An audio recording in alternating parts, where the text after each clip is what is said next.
The elegant crystal glasses caught the warm light from Uncle James's chandelier as he pointed his fork at me across the mahogany dining table. Gandalf, when are you going to stop playing with stocks and get a real job like normal people? His voice carried that familiar condescending tone that made my stomach tighten. Leave investing to the professionals who actually know what they're doing. 23 family members sat around us, their conversations gradually fading as they turned to watch this annual Christmas humiliation. I kept my face neutral, continuing to unwrap the tie-shaped present in my hands, while my phone buzzed urgently against my leg. The caller ID showed Patricia Williams, CFO. Her voice cut through the dining room chatter like a blade. Sir, your anonymous investor is withdrawing all $297 million immediately.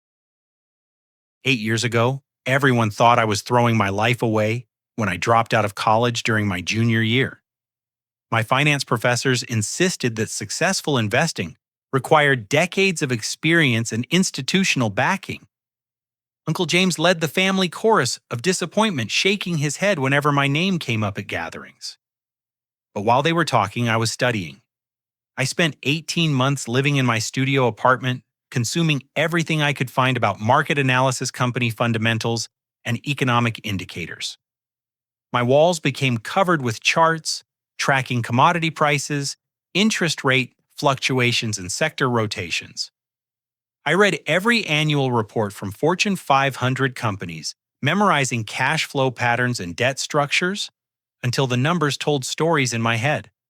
My breakthrough came when I realized most retail investors focused on daily price movements instead of long-term value creation.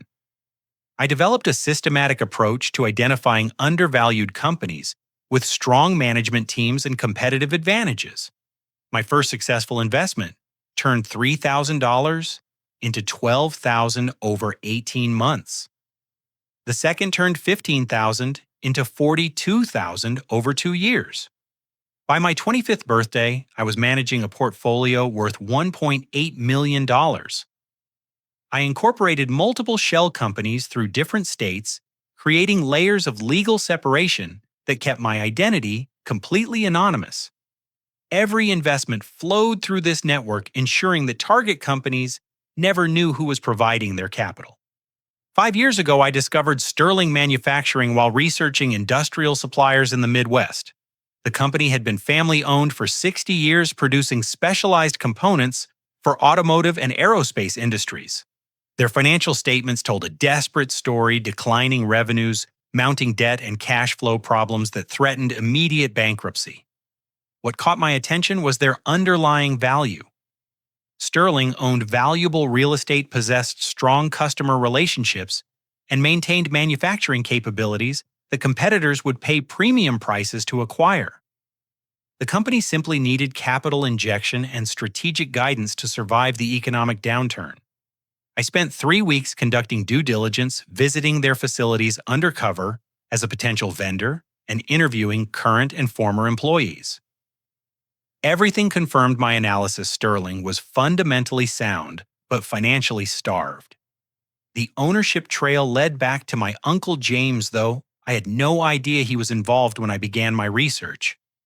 He had inherited the company from his father-in-law and struggled to manage both the business operations and family expectations. Public records showed him taking larger salaries each year while the company's performance declined. I structured my investment through Pinnacle Capital Holdings, one of my shell entities. The legal documents specified that I would provide exactly $297 million in exchange for preferred shares and operational oversight rights.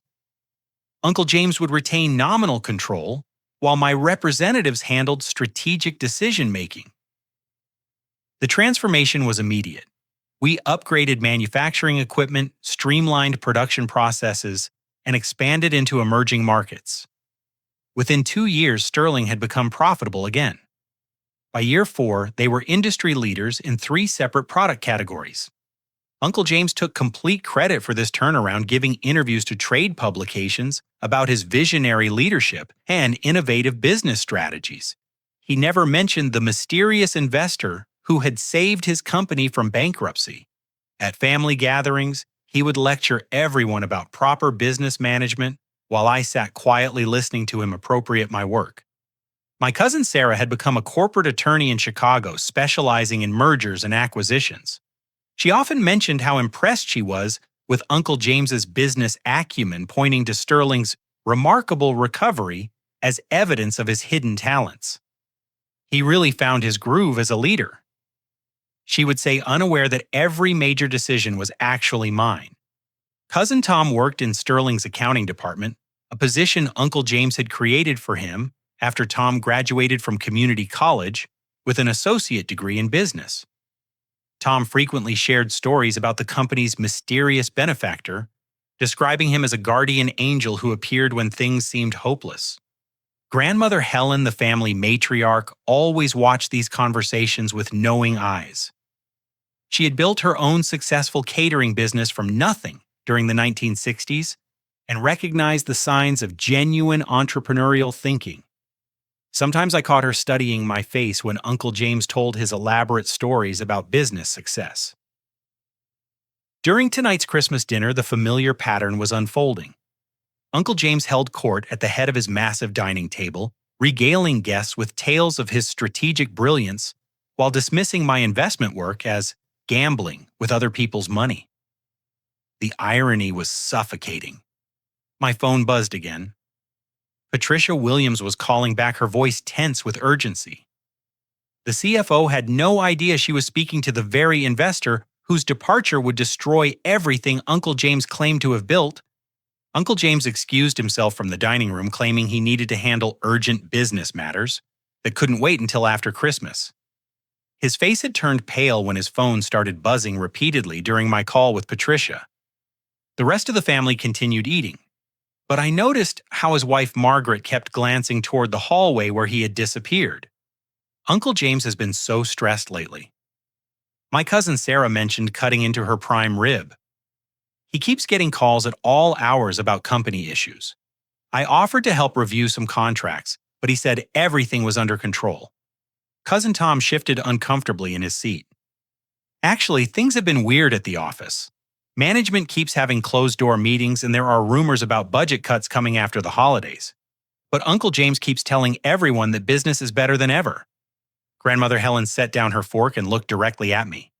Gandalf, you've been awfully quiet tonight. Usually you have more to say when business topics come up. I chose my words carefully. I'm just listening. Sometimes you learn more by observing than by talking. The conversation turned to family updates and holiday plans. But I was mentally reviewing the withdrawal timeline I had established with my legal team. The process would take 72 hours to complete, during which Sterling Manufacturing would receive formal notification of the anonymous investor's departure. Uncle James would have exactly 3 days to find alternative financing or begin bankruptcy proceedings. 5 years ago, when I first invested in Sterling, the company employed 412 people across 3 manufacturing facilities. Uncle James had inherited a workforce that trusted the family name and believed in the company's mission. These weren't abstract numbers in a financial model. They were real people with mortgages, car payments, and children's college funds, depending on Sterling's continued operation. I had always planned for this moment to come eventually. My investment strategy never involved permanent ownership of any single company.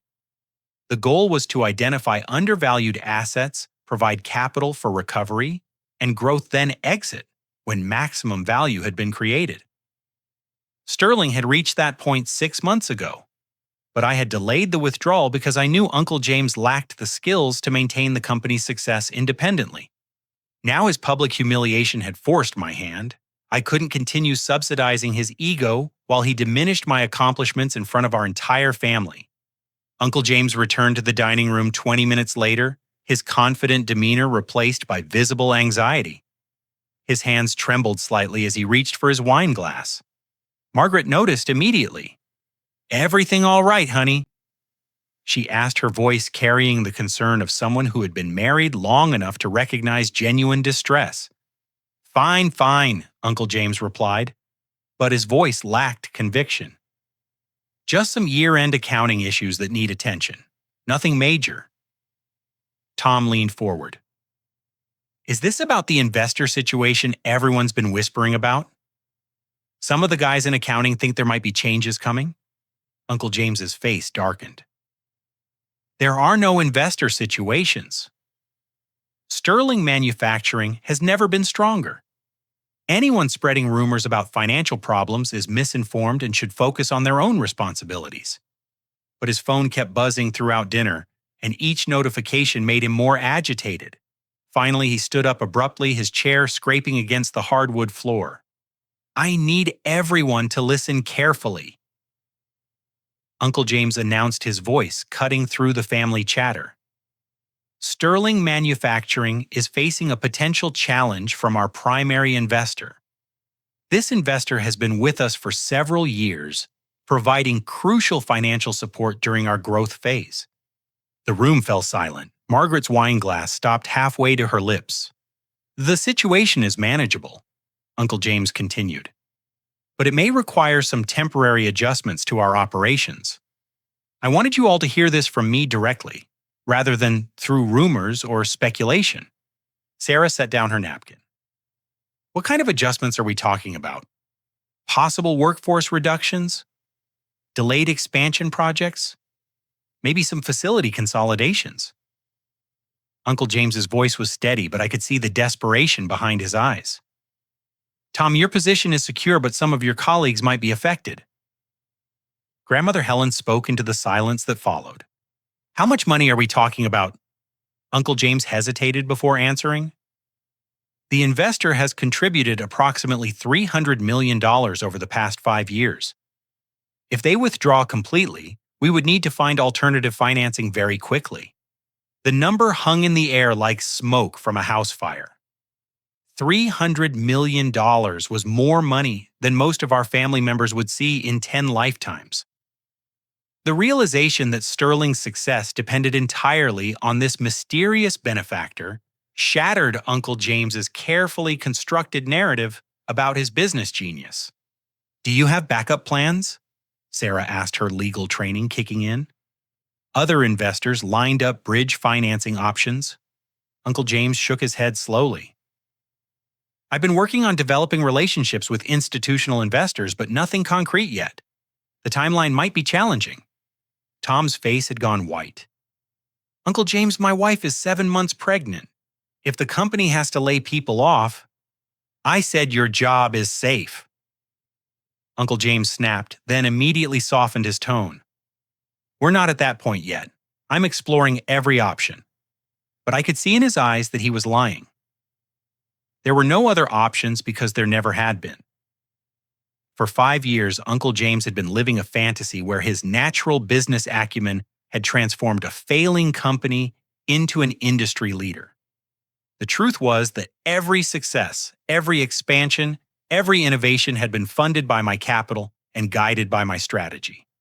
Now reality was collapsing around him, and he was finally understanding what I had always known: he was not the business genius he pretended to be.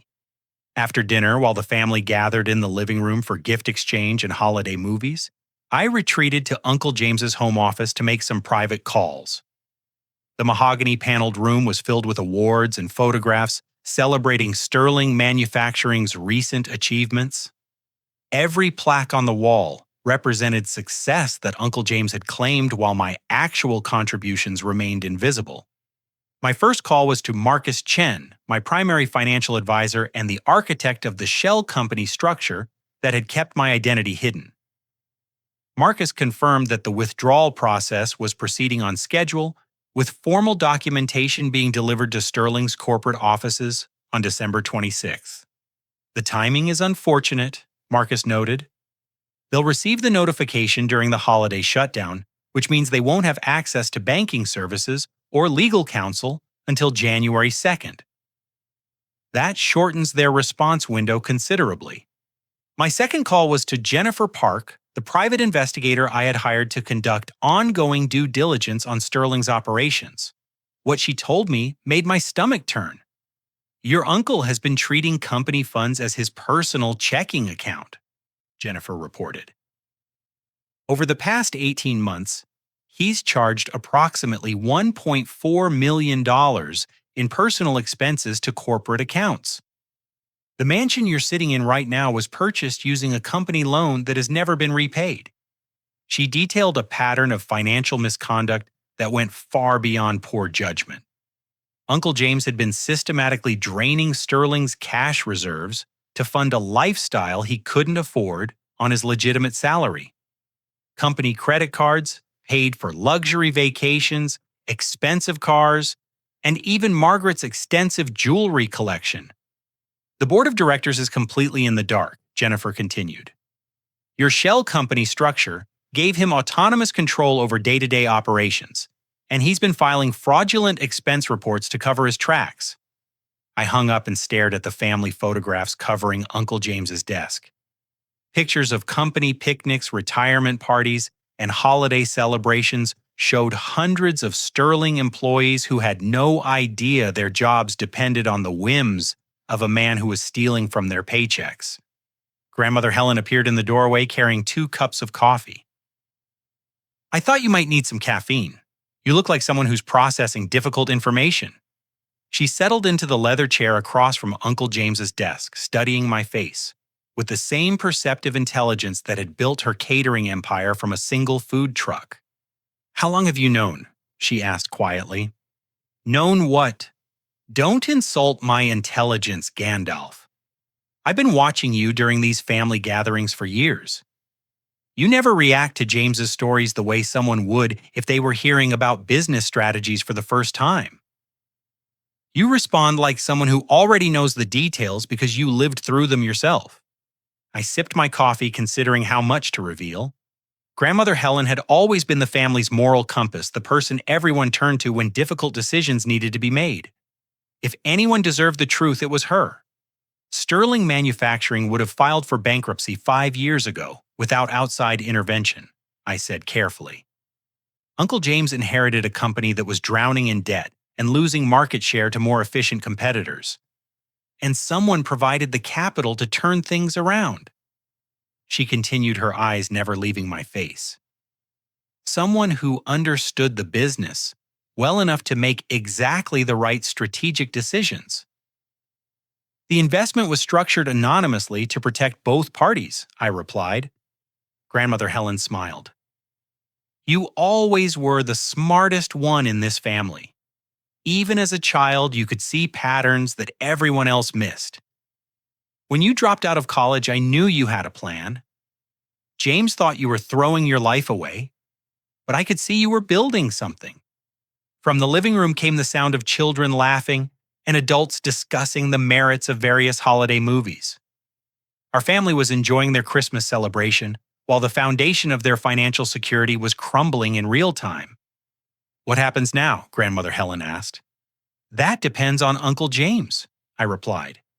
He can either acknowledge reality and accept help, or he can continue pretending to be something he's not until everything collapses. She nodded slowly. Pride has always been James's weakness. His father-in-law built Sterling through decades of careful planning and conservative management. James inherited success and convinced himself he had created it.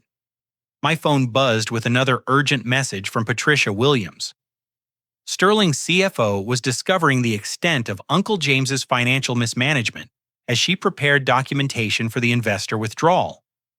The audit trail was revealing expenditures that couldn't be justified by any legitimate business purpose. When I rejoined the family in the living room, Uncle James was fielding more phone calls in the kitchen.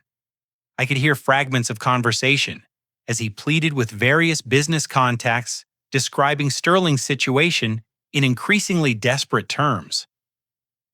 None of them were offering the kind of immediate financing that would prevent disaster. Tom approached me during a quiet moment, his face creased with worry. Gandalf, can I ask you something private? We stepped onto the back patio where the December cold provided privacy from the rest of the family. I've been working at Sterling for 3 years, Tom began, and I've seen things that don't add up. Uncle James takes credit for decisions that come from somewhere else. He'll announce a new strategy on Monday, but the implementation plans are always ready immediately, like someone else had already worked out all the details. Tom paused, studying my expression. The other thing is he spends money like someone who doesn't understand where it comes from. Last month he bought a new BMW and charged it to the company fleet budget. When I pointed out that we were over budget, he told me not to worry about accounting details. I listened without commenting, but Tom continued. My wife thinks I should look for another job just in case. But Sterling is the best employer in our area, and with the baby coming, I can't afford to take risks. Do you think Uncle James is telling the truth about having everything under control? Before I could answer, the kitchen door opened, and Uncle James stepped outside, his phone pressed to his ear. I understand your position, but this is a temporary liquidity issue, not a fundamental business problem, he was saying. Sterling Manufacturing has been profitable for 4 consecutive years. We're just experiencing a single investor departure that requires bridge financing. Whoever was on the other end of the call was clearly not interested. Uncle James's voice became more strained. What do you mean you need collateral? The company itself is worth 10 times what I'm asking for.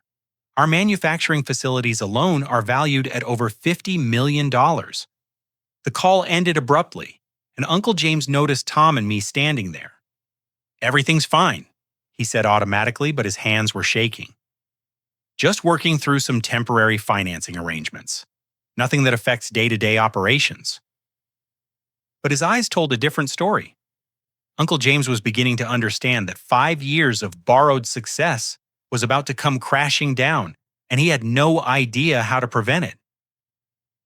The next morning arrived gray and cold, with fresh snow covering Uncle James's perfectly manicured lawn.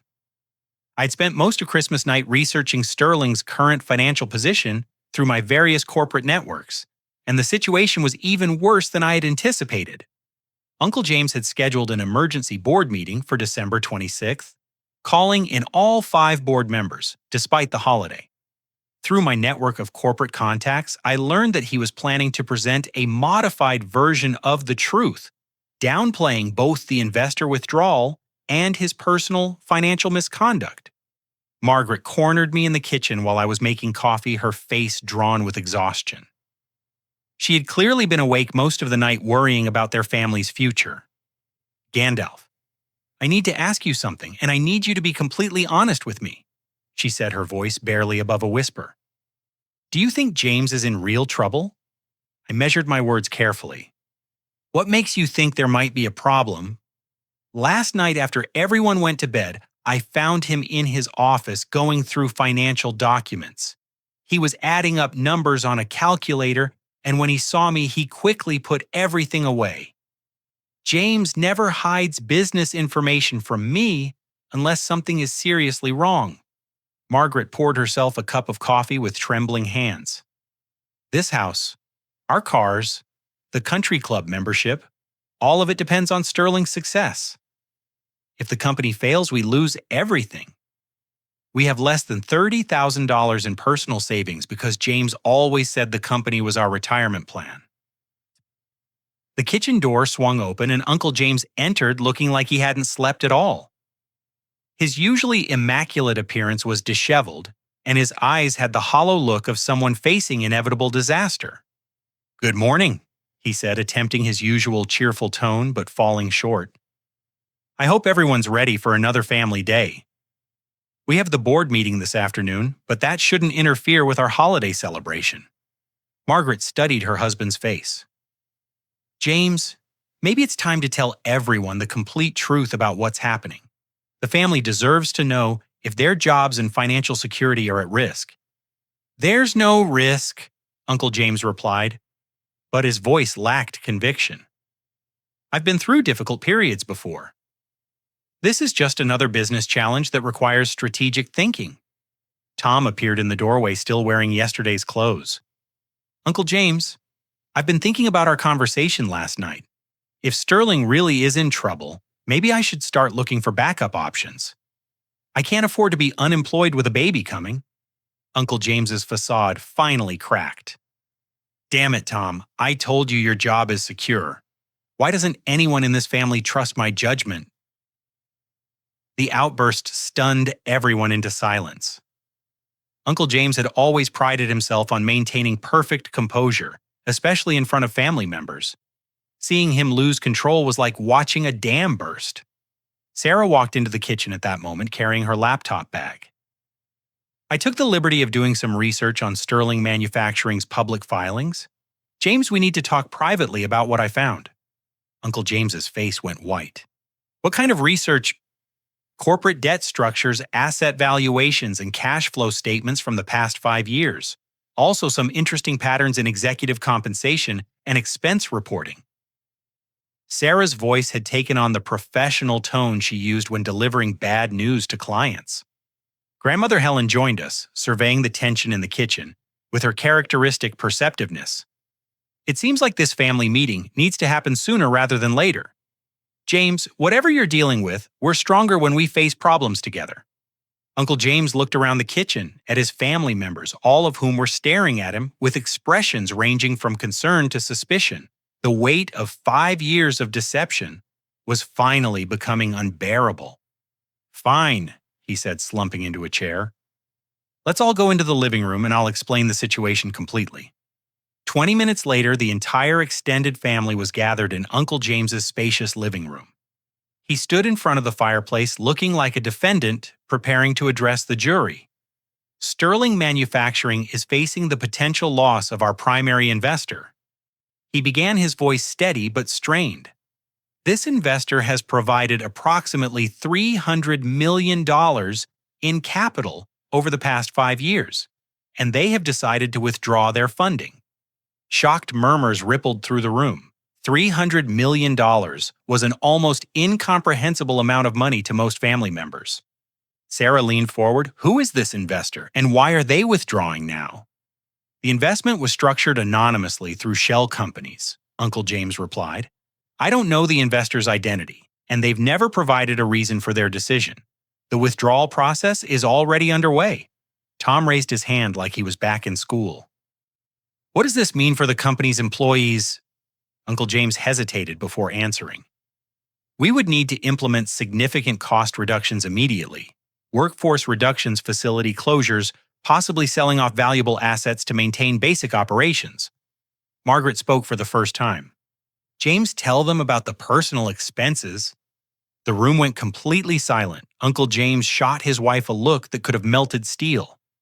What personal expenses? Sarah asked, her attorney instincts engaging. Margaret's voice was barely audible. James has been using company funds for some of our personal purchases. This house, our cars, various other expenses. He always said it was a temporary loan arrangement. The revelation hit the family like a physical blow. Uncle James had not only mismanaged their financial future, he had been stealing to maintain his lifestyle. Grandmother Helen's voice cut through the silence. How much money are we talking about? Uncle James couldn't meet her eyes. Approximately $1.4 million over the past 18 months. But it was always intended as a loan against future profits. Sarah stood up abruptly. James, that's embezzlement. If Sterling goes bankrupt and creditors start auditing the books, you could face criminal charges. The family erupted into heated conversations as everyone tried to process the magnitude of the crisis. Uncle James had not only destroyed their financial security, he had potentially committed felonies that could send him to prison. Tom looked like he might vomit. Uncle James, if the company collapses and investigators find evidence of financial misconduct, won't that affect everyone who worked there? Our reputations, our ability to find other jobs. Uncle James finally lost his composure completely. I never meant for any of this to happen. Sterling was supposed to recover on its own after the initial investment. I thought I could repay everything before anyone noticed. Grandmother Helen's voice was cold as winter air. James, you've endangered everyone in this room. Our family's reputation, Tom's career, Margaret's financial security, all of it. And for what? so you could pretend to be a successful businessman." Uncle James looked around the room at the faces of his family members, seeing disappointment and anger where he had once commanded respect. The truth was finally out, and there was nowhere left to hide. But he still didn't know the most important truth of all. The mysterious investor whose departure would destroy everything he had built was sitting right there in his living room, listening to every word.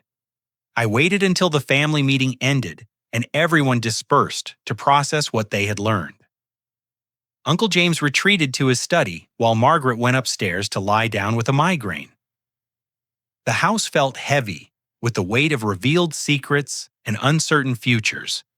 I knocked on the study door around 4 o'clock in the afternoon. Uncle James was sitting behind his desk staring at spreadsheets that showed Sterling's financial position without my continued investment.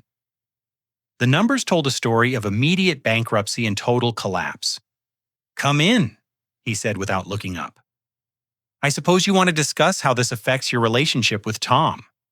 I closed the door behind me and took the seat across from his desk. "Actually, I want to discuss how this affects your relationship with me." Uncle James finally raised his eyes, confusion replacing despair on his face. "I don't understand." I reached into my jacket and pulled out a folder containing documents I had prepared months ago in anticipation of this moment. The first page showed the corporate structure of Pinnacle Capital Holdings, including my signature as managing partner. Uncle James stared at the document for several seconds before the implications registered. His face went through a series of expressions: confusion, recognition, disbelief, and finally pure shock. "You're the anonymous investor," he whispered. "I've been Sterling Manufacturing's primary investor for 5 years," I replied calmly. "Every dollar of the $297 million you mentioned came from my investment portfolio." Uncle James's hand started shaking as he flipped through the documentation. Bank transfer records, board resolutions, strategic planning documents, all bearing my corporate signature or showing transfers from my shell companies. "But you're just a kid who plays with stocks," he said, his voice barely audible. "You dropped out of college. You don't have any real business experience." I leaned back in my chair, watching him process the destruction of his entire worldview. "I've been managing investment portfolios since I was 22 years old. My personal net worth is approximately $43 million. Sterling Manufacturing represents about 6% of my total holdings." Uncle James set the documents down with trembling hands. Why did you invest in my company if you knew I was incompetent?" "Because Sterling had excellent fundamentals beneath the poor management," I replied. "Valuable real estate, strong customer relationships, quality manufacturing capabilities. The company just needed capital and strategic guidance." "Strategic guidance that came from you," Uncle James said, understanding finally dawning. "Every major decision over the past 5 years originated from recommendations by my consulting team. Equipment upgrades, market expansion, operational improvements, all of it. You implemented my strategies and took credit for the results." Uncle James buried his face in his hands. "Jesus Christ, Gandalf. The whole family thinks I'm some kind of business genius. Board members come to me for advice. Industry publications quote my insights about manufacturing trends. None of which you actually developed," I said without malice. "You've been living in a fantasy where your natural abilities transformed a failing company. But Sterling's success was always artificial, dependent on my continued capital and guidance." Uncle James looked up at me with something approaching desperation.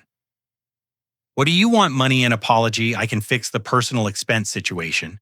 I can repay every dollar I borrowed." "With what money?" I asked.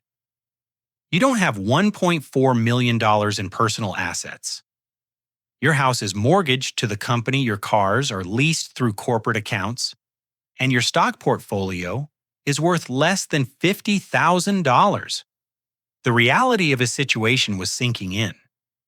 Without my continued investment, Uncle James would lose not only his company but also his personal lifestyle. Everything he owned depended on Sterling's success, and Sterling's success depended entirely on me. There has to be a way to work this out. Uncle James said, his voice taking on a pleading tone. The family, the employees, the community, they're all depending on Sterling. You can't just destroy hundreds of lives because of a personal disagreement. I studied his face, seeing desperation, but no genuine remorse for the years of condescension and public humiliation. James, this isn't about revenge. It's about the fact that you've proven yourself incapable of managing a company responsibly. Your embezzlement alone disqualifies you from continued leadership. Uncle James stood up abruptly, his chair rolling backward into the bookshelf. Fine. I made some mistakes with company funds, but that doesn't give you the right to destroy everything. I built relationships with customers, developed strategic partnerships, created value that goes beyond just money. You didn't build anything, I replied calmly. You were a figurehead implementing strategies developed by my consulting team. Every customer relationship, every strategic partnership, every innovation came from work that I funded and directed. Uncle James began pacing behind his desk, his desperation transforming into anger. So what's your end game here? You reveal yourself as the mystery investor, humiliate me in front of the entire family, and then walk away? Leave 400 people unemployed just to prove how smart you are. I had anticipated this response. Uncle James's pride wouldn't allow him to acknowledge his incompetence even when faced with overwhelming evidence. He would rather see Sterling collapse than admit he needed my help to succeed. I'm willing to continue my investment under modified terms, I said, pulling out a second folder. Complete management, restructuring with you removed from all operational authority. Professional oversight of financial controls to prevent future embezzlement. Restitution plan for misused corporate funds. Uncle James snatched the document from my hands, scanning the conditions I had outlined.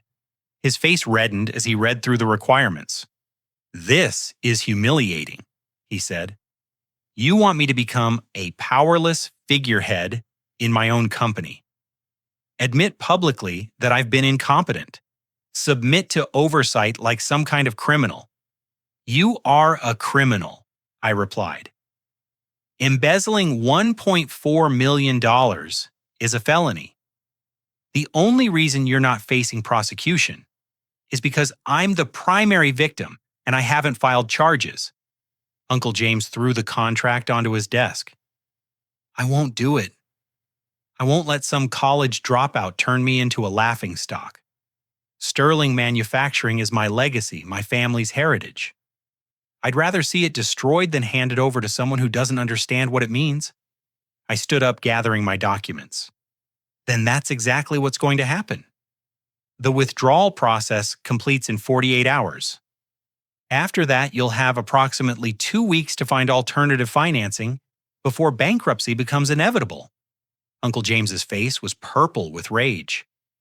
You think you can just waltz in here and destroy lives without consequences? The family will never forgive you when they learn what you've done. Tom loses his job. Margaret loses her home. Hundreds of employees lose their livelihoods, all because your ego couldn't handle some friendly criticism about your investment hobby. I paused at the door, looking back at a man who still couldn't understand that his own incompetence and criminal behavior had created this crisis. James, you have one advantage in this situation, I said. You know who I am, but the family doesn't.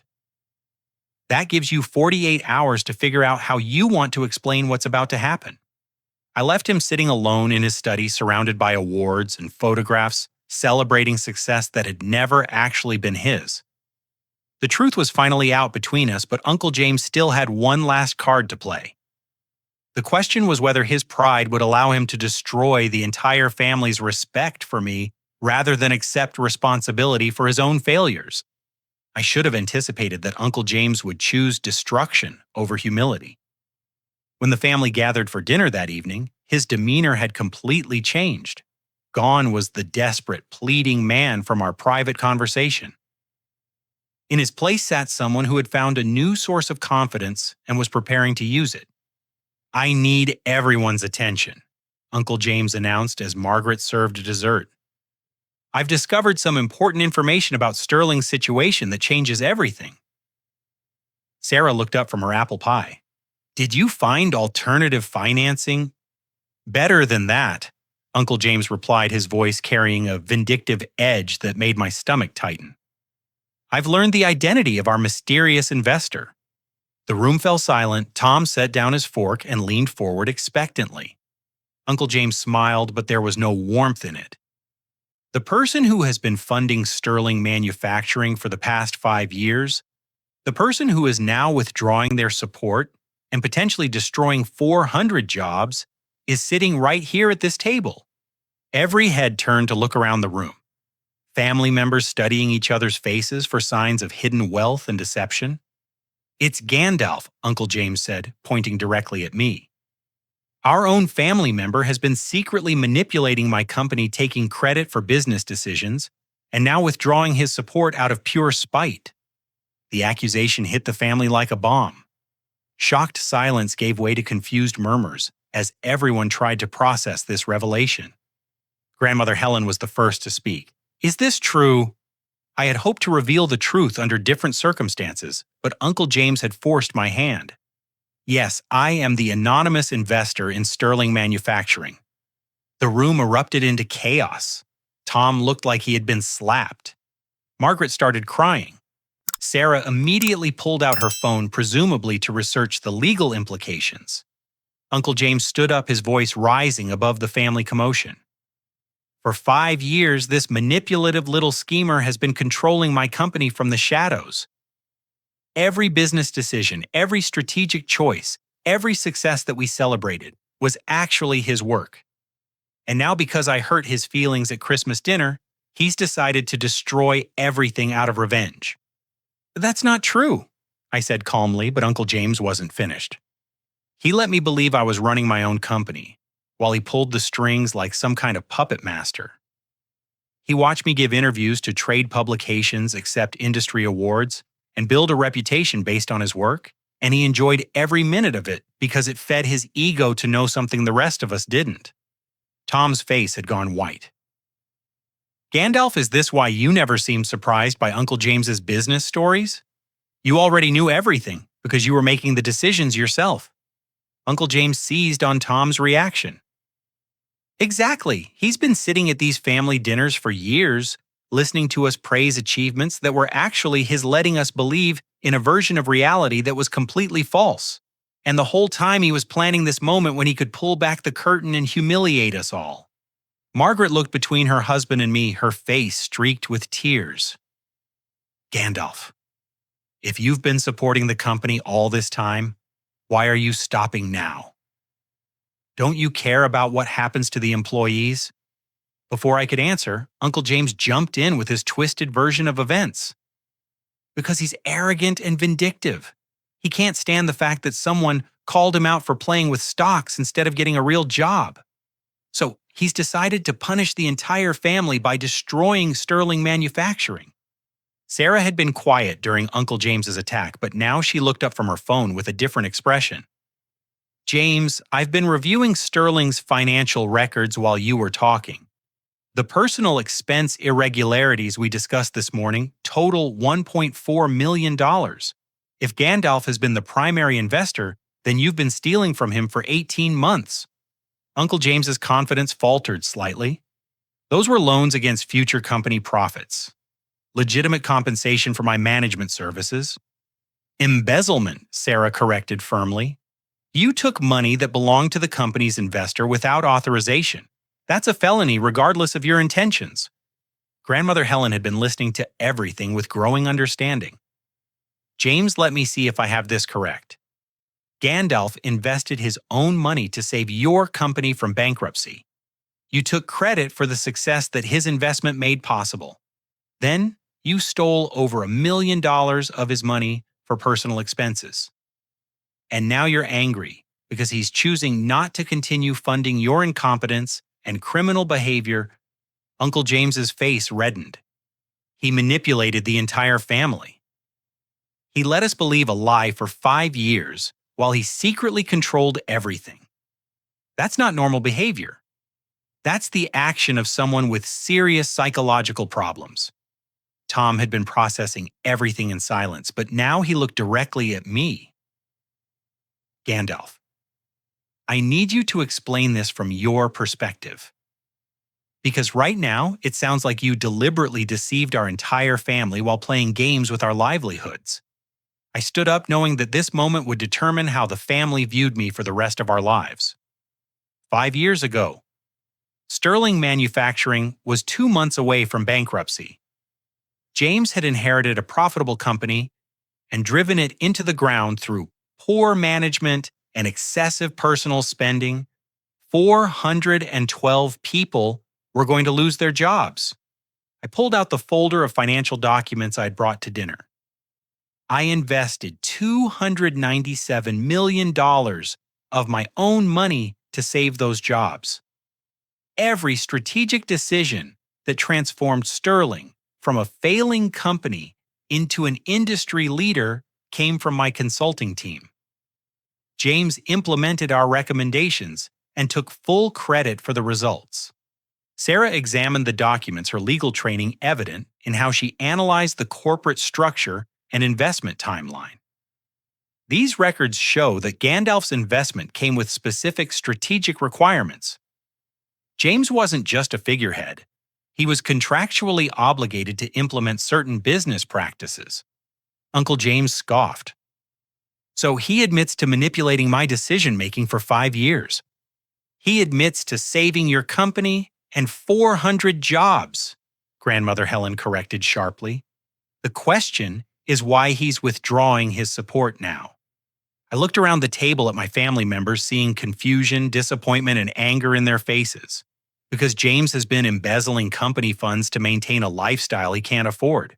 Because he's been lying to investors, employees, and family about the company's actual financial position. And because his pride prevents him from accepting the professional management oversight necessary to prevent future misconduct. Tom leaned forward. What kind of oversight are you talking about? I pulled out the contract I had offered Uncle James earlier. Professional financial controls to prevent embezzlement. Independent board oversight of major decisions. Restitution plan for misused funds. James would retain an executive position but lose autonomous control over company resources. Uncle James snatched the contract from Tom's hands. He wants to humiliate me publicly, force me to admit incompetence in front of employees and industry colleagues, turn me into a powerless figurehead in my own company. Sarah read through the contract terms carefully. Actually, this seems reasonable. Gandalf is offering to continue his investment under standard corporate governance practices. The oversight requirements are similar to what any institutional investor would demand after discovering financial misconduct. Margaret wiped tears from her face. James, maybe we should consider this. If Gandalf is willing to continue supporting Sterling, and if it means the employees keep their jobs? Absolutely not, Uncle James said firmly. I won't be dictated to by someone who has been manipulating our family for years. Sterling Manufacturing is my responsibility, and I'll find a way to save it without surrendering control to a college dropout who thinks he knows better than everyone else. Grandmother Helen's voice cut through the tension like a blade. James, you've had 5 years to prove you could run Sterling successfully on your own. The only reason the company survived is because Gandalf provided the capital and strategic guidance you couldn't. Your pride is about to destroy 400 jobs and bankrupt your own family.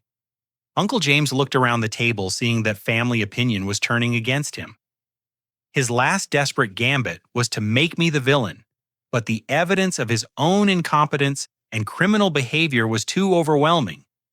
Tom spoke quietly, his voice heavy with disappointment. Uncle James, I think you need to accept Gandalf's offer. My wife and I can't afford for Sterling to collapse. If there's a way to save the company and the jobs, we have to take it. Uncle James stared at his nephew, the person whose future he was supposedly trying to protect. So you're siding with him against me? I'm siding with 400 families who need their paychecks, Tom replied, including my own. The family meeting ended with Uncle James storming out of the dining room, leaving the rest of us to discuss the practical implications of what had been revealed. But I knew the battle wasn't over. Uncle James's pride wouldn't allow him to accept defeat gracefully, and he still had one final card to play. The next morning brought news that Uncle James had made his choice. Instead of accepting my offer to continue funding Sterling under professional oversight, he had called an emergency press conference to announce that the company was closing permanently due to investor abandonment and family betrayal. Standing in front of Sterling's main manufacturing facility, Uncle James told local reporters that an unnamed family member had withdrawn crucial financial support for personal reasons, making continued operations impossible. He portrayed himself as the victim of a vindictive relative who valued ego over employee welfare. The story dominated local news throughout the day. Mysterious investor destroys local company, read the headline in the evening paper. Uncle James had successfully shifted public blame away from his own incompetence and criminal behavior, painting me as the villain in Sterling's destruction. But Uncle James had underestimated both my resources and my determination to protect the employees he was using as pawns in his ego battle. While he was giving interviews about family betrayal, I was implementing a plan I had developed months earlier in anticipation of this exact scenario. By noon on December 28th, my legal team had filed incorporation papers for Sterling Industries LLC, a new company structured to purchase Sterling Manufacturing's assets immediately upon bankruptcy. Every piece of equipment, every customer relationship, every patent and trademark would be acquired and transferred to the new entity. More importantly, every Sterling employee would receive offer letters for identical positions with Sterling Industries, including full preservation of seniority benefits and pension rights. The transition would be seamless for everyone except Uncle James, who would no longer have any role in the company's operations. Tom was the first family member I called with the news. "You mean everyone keeps their jobs?" he asked, his voice filled with relief. "Everyone except James," I confirmed. "The new company will be managed by professional executives with backgrounds in manufacturing and operations. No more family drama, no more financial misconduct, no more incompetent leadership." Tom was quiet for several seconds. "What about Uncle James?" "This is going to destroy him professionally." "James destroyed himself professionally when he chose pride over responsibility," I replied. "I gave him the option to remain involved under proper supervision. He chose public humiliation instead." The news of Sterling Industries LLC spread quickly through the community. Employees who had been facing unemployment suddenly had job security again. Customers who depended on Sterling's products could maintain their supply relationships. The economic impact on the local community would be minimal. Uncle James, however, was discovering the consequences of his final gambit. Industry colleagues who had respected his apparent business acumen were now learning about the embezzlement, the investor withdrawal, and the company's true financial history. His reputation as a manufacturing executive was evaporating in real time. Sarah called me that afternoon to discuss the legal implications of Uncle James's situation. "The district attorney's office has received the financial documents you provided," she said. "They're opening a formal investigation into the embezzlement allegations. James could be facing criminal charges regardless of what happens to Sterling." Margaret had moved out of the mansion, taking only personal belongings and leaving behind everything purchased with company funds. The house would be sold to provide partial restitution for Uncle James's financial misconduct. She was staying with Grandmother Helen while she figured out her next steps. "I should have known something was wrong," Margaret told me when we spoke privately. James was never good with money before Sterling's turnaround. Suddenly, he's buying expensive cars and talking about investment strategies he'd never shown interest in previously. I convinced myself he had learned from his father-in-law's example. Grandmother Helen invited me to dinner on New Year's Eve, just the two of us in her small apartment above the catering business she still operated at 82 years old. The contrast with Uncle James's mansion was striking, but somehow more comfortable. I'm proud of you, she said as we shared a simple meal of soup and sandwiches. Not because you're wealthy or because you saved those jobs, but because you handled an impossible situation with integrity. I had been questioning whether I'd made the right choices throughout this ordeal. I destroyed Uncle James's life, his marriage, his career, his reputation, all of it. Grandmother Helen shook her head. James destroyed his own life through years of lies, theft, and arrogance. You gave him multiple opportunities to accept responsibility and make things right. He chose pride over redemption every single time. She was right, but the victory felt hollow. I had proven my business competence and exposed Uncle James's incompetence, but the cost had been enormous. Our family was fractured possibly permanently. Uncle James would likely face criminal prosecution. Margaret was starting over at 60 years old with minimal savings. 6 months later, Sterling Industries LLC was operating successfully under professional management. The company had expanded into 2 new product lines and hired an additional 47 employees. Tom had been promoted to accounting supervisor, a position that better utilized his education and gave him oversight responsibilities he had never been allowed under Uncle James's leadership.